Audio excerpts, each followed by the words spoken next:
Привет, любители-профессионалы! Поздравляю всех с наступившим 2022 годом. Огромная куча пожеланий всем. И большое спасибо за то, что сумели найти время, а главное силы посмотреть этот ролик. Сегодня я покажу вам реальный проект, который стопроцентно соответствует названию. Потому что получил я его за пару дней до Нового года.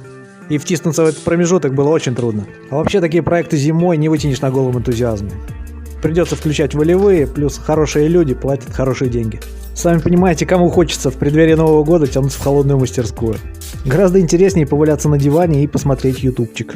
Наивно поудивляться, ну как же конкуренты по ютубу умудряются продавать даже не крашеные вещи.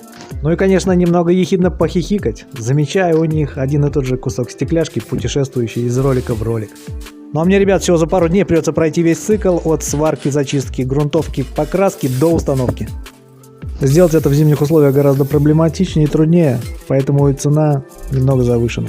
Хотя опять же, ребята, это абсолютно субъективно, ведь я исхожу из своих расценок. Потому что многие профессионалы в комментариях пытаются убедить меня, что я работаю в ноль и даже минус. А вообще каждый по-разному оценивает свой труд.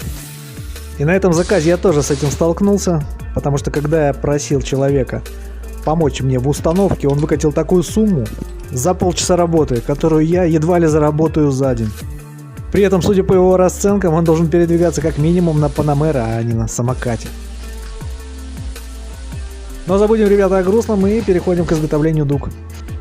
Как видите, я пользуюсь турбогимом удачно и немного я его допилил, и теперь пользуюсь регулярно.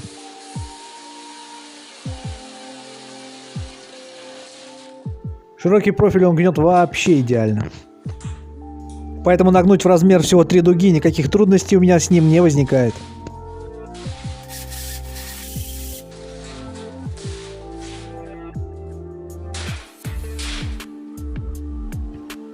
Никаких, ребята, дырявых столов я не использую, а применяю вот такую простую конструкцию, где все трубы сварены под углом 90 градусов. Это позволяет нам выставить дуги в правильное положение, зафиксировать и сварить. Да и стол с таким размером, а длина заготовки у меня 2,40, будет стоить, наверное, как все оборудование в моей мастерской. Да не, ребята, это не стол дорогой, это у тебя оборудования мало. Так что, ребята, по старинке обходимся 4 сваренными железными палками. Ну а что вы думаете насчет соответствия цены и необходимости использования координатных столов, пишите в комментариях. Ну а я тем временем, ребят, немного поварю.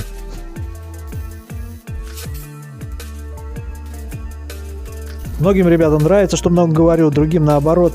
Поэтому следующие пару минут просто тупая физическая работа.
Ну вот все, ребята, даже с помощью палок и какой-то матери собрали мы такую конструкцию. Сейчас мы ее грунтуем, красим и переходим к самому интересному, это раскрой поликарбонат. Открыл я для себя вот такой российский поликарбонат. Толщина у него 6 и очень хорошая плотность. Если не знаете, как проверить плотность, или нигде она не написано, то просто берете и пытаетесь двумя пальцами сдавить его. Если у вас это получается с трудом, или вообще не получается, то плотность вполне годная.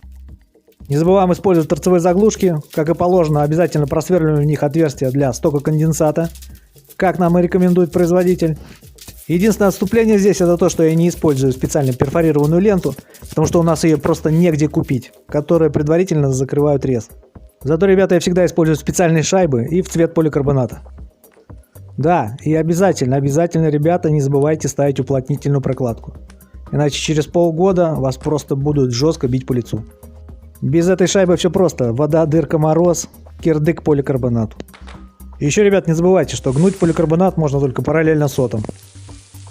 Все время мечтал сделать подборку, когда едешь по городу и видишь неправильно согнутый поликарбонат, который выдерживает максимум 1,5-2 года.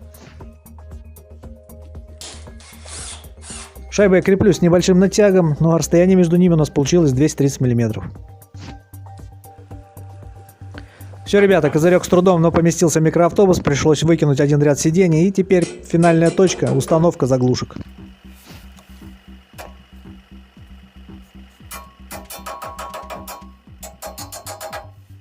Ну что, ребята, последний рывок на объект, и самое трудное в этом проекте – установка. На улице у нас приличный мороз, на мне 2 свитера и еле натянутая куртка. Поэтому просто поднять руки вверх – это уже большое достижение. Но, ребят, не переживайте, все прошло довольно гладко. Хорошие люди остались довольны, ну а я получил свои деньги. Поэтому, ребята, в конце ролика еще раз поздравляю всех с наступившими праздниками. Всем побольше удачи и везения в следующем году, а главное здоровья. Я же в наступившем году и дальше буду показывать реальные проекты, невыдуманные истории, рабочие и, главное, нужные приспособления. Плюс немного отойдем от холодной ковки и пройдемся по темам, которые непосредственно с ней связаны. Ну а на сегодня, ребята, я думаю, пора заканчивать. Всех еще раз поздравляю с наступившим Новым годом и будущим Рождеством. Прямые руки вам в помощь. Всем удачи, здоровья. Прорвемся.